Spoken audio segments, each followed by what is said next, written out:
Good morning, everybody. This is Terry again from a very drizzly uh, Highlands of Scotland, but I'm not worried about the drizzle. Do the garden good. Um, I just want to continue my little mini series, if you like, in Genesis, um, and I'm looking at Genesis chapter 9 today. This is part 10 of Genesis.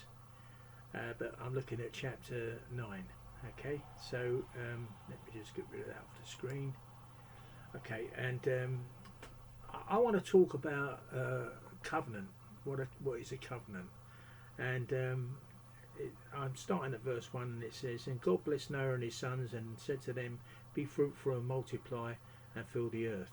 The fear of you and the dread of you shall be upon every beast of the earth, and upon every bird of the heavens, upon everything that creeps on the ground, and all the fish in the seas. Into your hand they are delivered. Every moving thing that lives shall be food for you." So here we have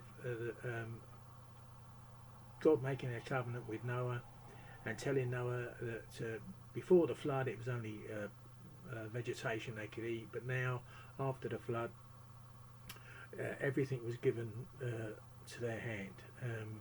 But notice there's a difference between how the animals and the creatures would respond to Adam. Uh, More of that later, I expect. But anyway, I just want to go drop down then now to verse 8. It says, "Then God said to Noah and to his sons with him, Behold, I establish my covenant with you and your offspring after you." Now, it's an interesting thing. God blessed up to this point. He blessed. Uh, we read he blessed three times here in Genesis 1:28 and Genesis 5:2. God commanded them to be fruitful.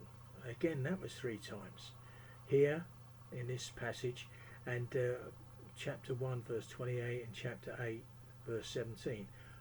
God's blessing on Noah to be fruitful and have dominion constitutes a climatic act in God's renewal of creation. If we look at 8:21, we said, "And when the Lord smelled the pleasing aroma, and the Lord said in his heart, I will never again curse the ground because of man. For the intention of man's heart is evil from his youth.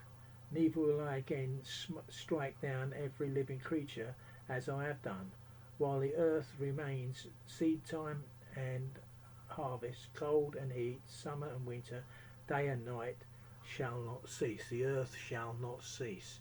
God will never do what he did with Noah and put with the ark ever again. He won't do that again. He says that. He makes that clear. So God commanded them to be fruitful.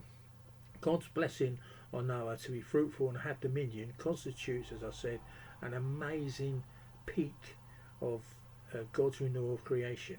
Here we see God making a covenant with Noah.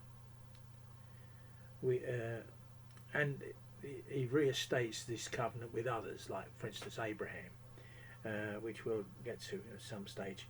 God has also made this covenant with all who believe in Jesus Christ's sacrifice. He has. He made that with Jesus Christ's sacrifice on the cross. Covenants are mostly secured with the sacrifice. Jesus is our sacrifice for our sin. God's covenants is different to a contract. See, a contract between one or two or even more people, if one person breaks that contract, the others can generally walk away from that contract.